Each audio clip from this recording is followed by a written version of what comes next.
Hello everyone, this is Marcy, and welcome to my third WOB vlog. Today, I'd like to talk about the world's cosmology some more, along with a lot of other scattered things about this project. This past week's progress has been absolutely chaotic, it feels. Productive, but still chaotic. But first... Life! Earlier on the first week, I went to get my third COV shot before going to the cafe to world build. After filling a form, I went over to the lady at the desk to get everything verified and stuff. She then printed out my third vaccination certificate and asked me to check if every bit of data was correct. And there, staring right in my face, was my supposed full name, Indonesia Marciorsa.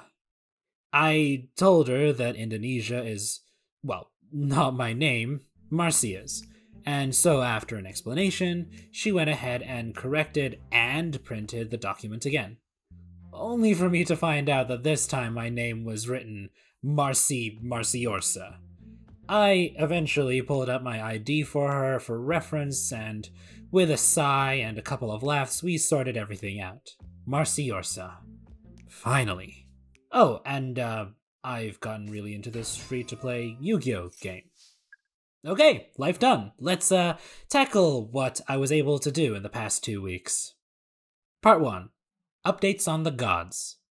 Firstly, I want to correct 2 errors I've now noticed from my previous video. The first being this incorrect slide, and the second being this god's name. It's Es Aompapo, not As Aompapo. But that's basically it for corrections. Speaking of the gods' names, I've since added a handful more. As I've said in episode 2, the gods' names in Harzio are mere aliases used to refer to one another. These aliases are translations of other usernames or nicknames of friends or inspirations of mine, in the realm of world building and conlanging, as a little nod-off to them. With such an idea to begin with, there came the want to at least try to portray those friends and inspirations faithfully as their respective gods. So, I went ahead and made a little questionnaire thing I've sent to as many of them as I could. 4 questions basically about their world building and conlanging preferences. Out of the 7 I threw out, 5 of them were answered, which is pretty neat. So thank you all for participating. The questions I asked were preferences about 1. Biomes, 2. Wildlife, 3. Fantasy races, and 4. Language features. All of this info I put together in a spreadsheet for later when I actually get to the geography, biology, and linguology of the world. And man, judging from what I've gotten so far, it's gonna be a lot of fun. And speaking of fun, playing around with Harzio words and making these god names required me to tackle how the language handles compounding. I could have just left it with the however it feels method of compounding, but then I soon thought that this part of the language needed to be solidified with purpose. So, here's how it works. Nouns to nouns, the modifier goes after the head. Verbs to verbs, the modifier goes before the head. Nouns to verbs, the noun goes after the verb.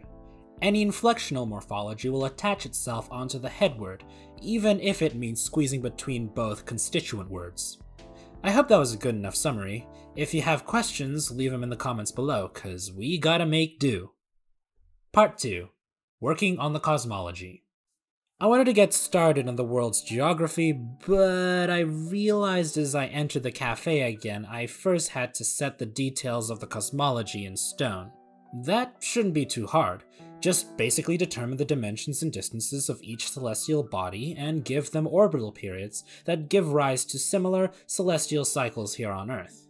To help this, I found this wonderful tool online that allows me to mess around with apparent angles.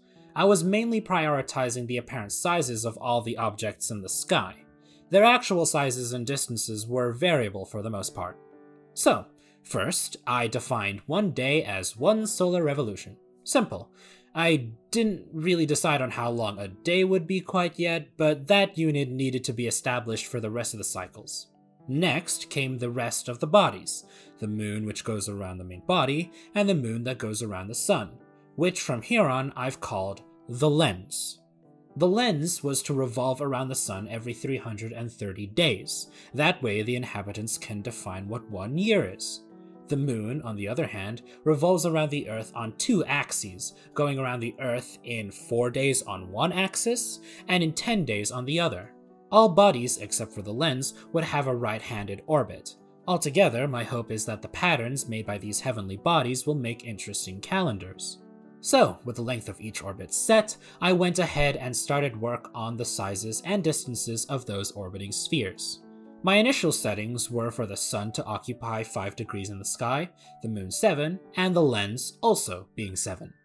From here, I get the actual diameter and the distances of each of the celestial bodies.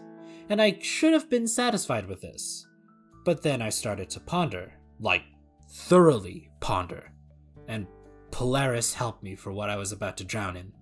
You see, one of the sketch diagrams for this world showed this tangent line connecting all 3 bodies, the sun, the lens, and the Earth.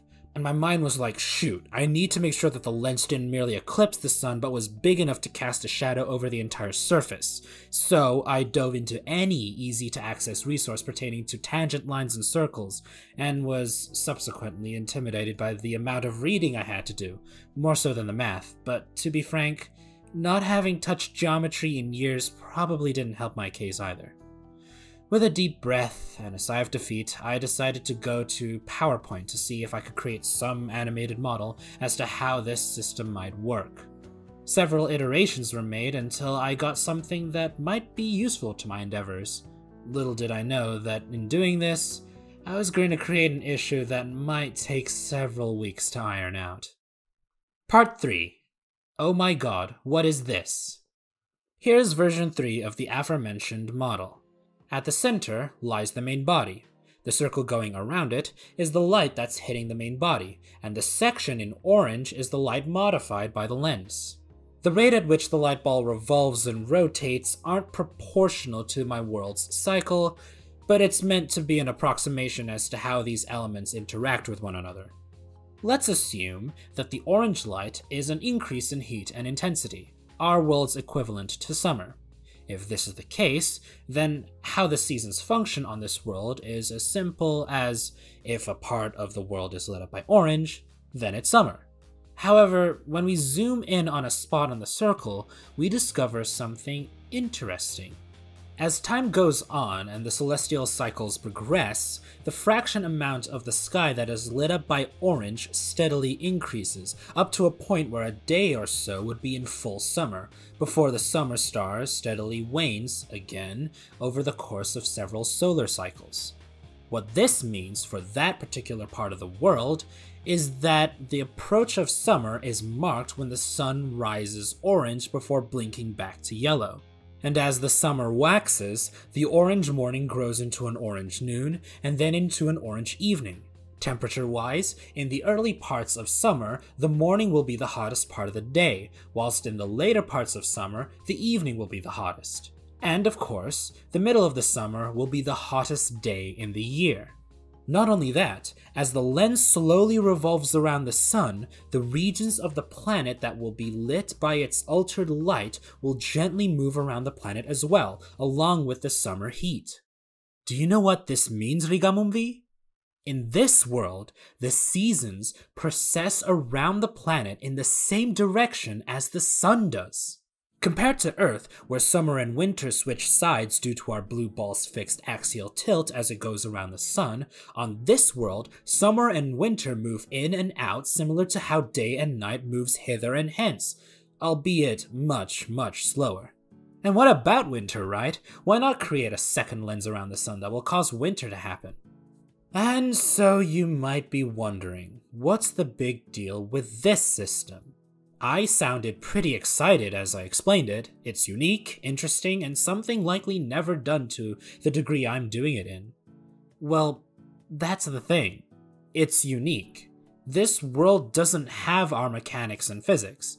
The stuff I'm making here, I need to figure out myself, with help from other people who know more about this stuff than I do, of course.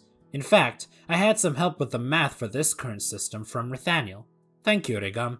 I'd probably be asking for your expertise again pretty soon. But yeah, in order to figure out calendars or climates, I first need to tackle the consequences of having these systems in play. Not to mention the moon, which goes around the main body on 2 axes, pulling the tides around. And let's not forget the cultural implications this would have when people of this world see this in the sky. Crazy, crazy stuff. And with that, I've got to wrap up this WOB vlog. I've still got a lot of things to do for this world. But before I go, I need to finally give this world a name.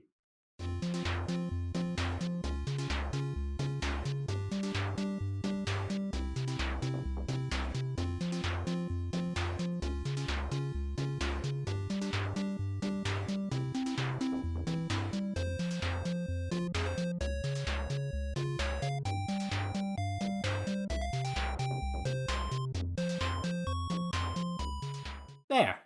That's a good name, I think. Thank you all so much for watching. Stay tuned next 2 weeks for the next WOB vlog, and until then, have a wonderful day wherever you are on the world. Adios!